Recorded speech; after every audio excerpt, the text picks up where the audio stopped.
परिचय introduction. Robert Kiyosaki के दो पिता थे। एक पिता उनके रियल पिता थे जिन्हें वो पुअर डैड बताते हैं, और दूसरे पिता जिन्हें वो रिच डैड कहते हैं वो उनके दोस्त के पिता थे। दोनों अपने करियर में सफल थे। पुअर डैड बहुत पढ़े लिखे और इंटेलिजेंस थे और पीएचडी किए थे, मगर वो फाइनेंशियली स्ट्रगल कर रहे थे। वही दूसरी और रिच डैड हाई स्कूल की पढ़ाई भी पूरी नहीं किए थे, पर वो अमेरिका के आमिर आदमियों में से एक थे।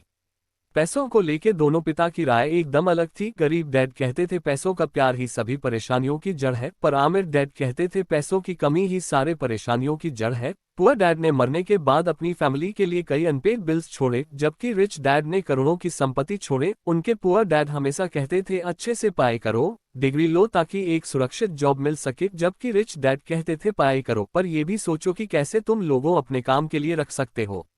दोनों पिता की बातें अलग अलग थी, इसलिए शुरू में कियोसाकी को परेशानी होती थी कि किसकी सुने और किसकी नहीं, पर बाद में वो फैसला किए आमिर होने के लिए वो अपने रिचदाद की बातें सुनेंगे।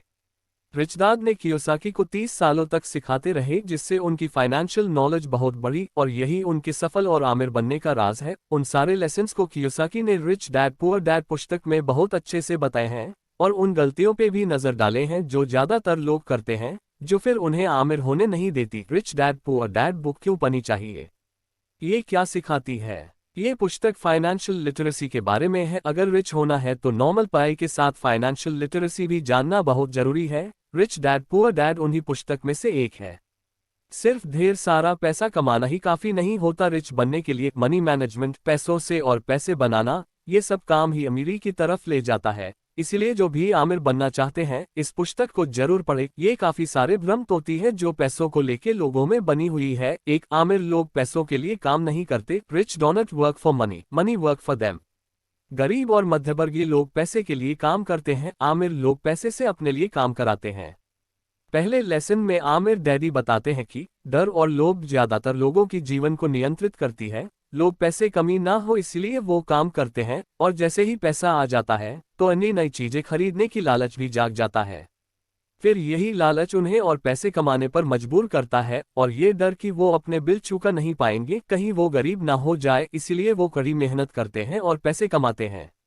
रिच डैड इसे रेट रेस कहते हैं। कैसे लोग डर और लालच की वजह से इस रेस में फंसे हुए हैं। ऐसा नहीं है कि लोगों को ये रेस अच्छा लगता है, पर बचपन से लोगों के मन में बैठी बातें उन्हें इस रेस का हिस्सा बनाए रखती है। बचपन से ये सिखाई गई अच्छे से पढ़ाई करो, अच्छी डिग्री लो, फिर एक अच्छी जॉब करो। अगर कुछ अलग ट्राई किए तो सिर्फ असफल ही होगे, कोई दूसरा कामयाब नहीं होने देगा, और यही बात लोगों को इस रेस से जोड़े रखती है।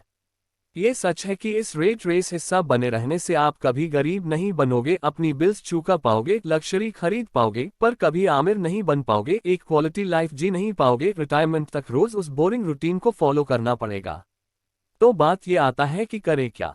पहले पूरी हिम्मत करके इस रेट रेस से निकले। ऐसा कुछ करें जिसमें आप पैसों के लिए काम ना करें, बल्कि पैसे आपके लिए काम करें, और ये तभी संभव है जब आप फाइनेंशियल नॉलेज लेंगे।